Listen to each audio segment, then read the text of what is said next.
this image here, is to show the example of this is a scan of obviously somebody with a lot of visceral fat, okay? And the other thing is to notice they got a lot of white streaks in their muscle. If I blow that up, you can see all that white in that muscle. That is fatty replacement of muscle tissue, myosteatosis.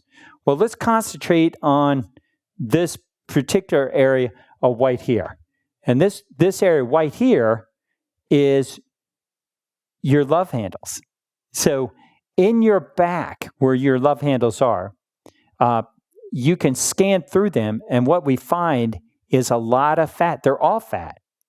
And what's interesting is, if I back up out of this way and maybe move the scan up a little bit, can you appreciate there's a black line that's traveling around this area? That black line is actually called Chappus fascia. It's a membrane, and it's surrounded by fat on the front and back end of it. Isn't that interesting? Why would nature put a membrane between two bodies of fat that look the same? The reason is they're not the same. It's like bricks and clouds. So while visceral fat secretes inflammatory molecules that destroy tissue, ruin your health, and ruin your appearance, so does this fat right here. This fat here is subcutaneous fat, but it's a type of subcutaneous fat. It's deep subcutaneous fat. And while visceral fat is not taught in medical school, neither is deep subcutaneous fat. I actually studied visceral fat for years, like 9 years before I started studying deep subcutaneous fat. It's its wicked twin brother or twin sister or twin cousin, however you want to look at it. The two go hand in hand. So the more visceral fat that you have in your abdomen, the more deep subcutaneous fat you have. It's just like muscle fat. But this stuff here, the superficial subcutaneous fat, it's secretory too, but it doesn't secrete inflammatory molecules. It secretes an awesome beneficial molecule called adiponectin, ADIPONECTIN,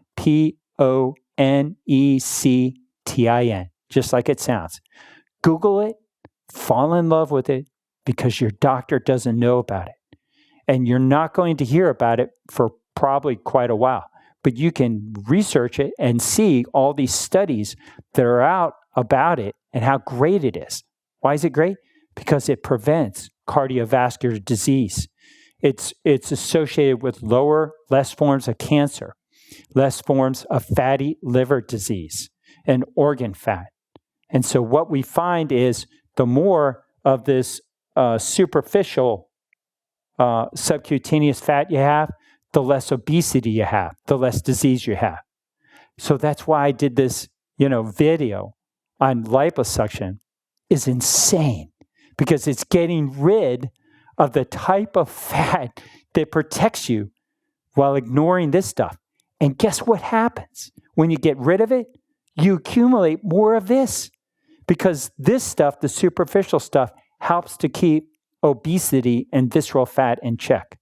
So it's worth understanding. Hopefully your audience, if they're benefiting from this podcast, are appreciating, my God, I didn't know there were so many different types of fat. Everybody lumps it together.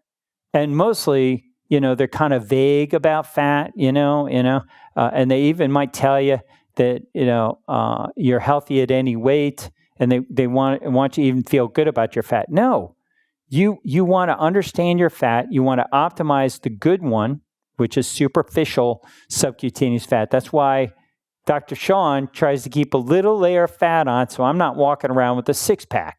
I got a little layer of fat. I got a nice shape of my abdomen, for sure. I don't got a dad bod, but I keep a little layer of fat protection on my over my abs. You can see some definition, but I'm not going to win any physique contest.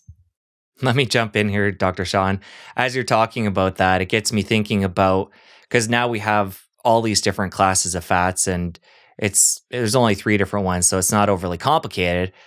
But for somebody who has a lot of subcutaneous fat now, beyond your healthy amount, somebody that has a big belly, and again, to clarify, we're not talking about the visceral fat anymore, because the adiponectin, is that better to actually have more than, say, you have?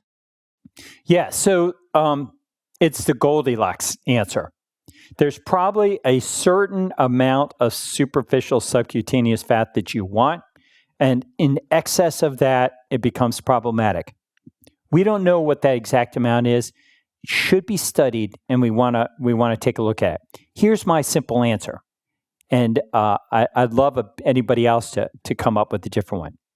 You want a little bit so that it looks good, but when it looks like it's too much and you're fat, you've gone too far. So you want to throttle back on your superficial subcutaneous fat so that you reach just this layer of fat that basically looks like, hey, this guy or woman looks like they have a basic small amount of reserve, and how I relate it ancestrally, so that it looks like I am good at hunting. I catch enough meat that I have an extra amount of reserve on me, and I'm not living on the edge, one hunt to the next hunt where I have no reserves at all. That's unhealthy. You want to basically have some luxury when it comes to the amount of how successful you are at hunting, so that it shows up as a little bit of reserve, but not too much. If you enjoyed that clip, press here for the full episode. I'll see you over there. Nothing that I'm aware of as a physician whose passion is to help people become the best biological versions of themselves possible, to optimize their health.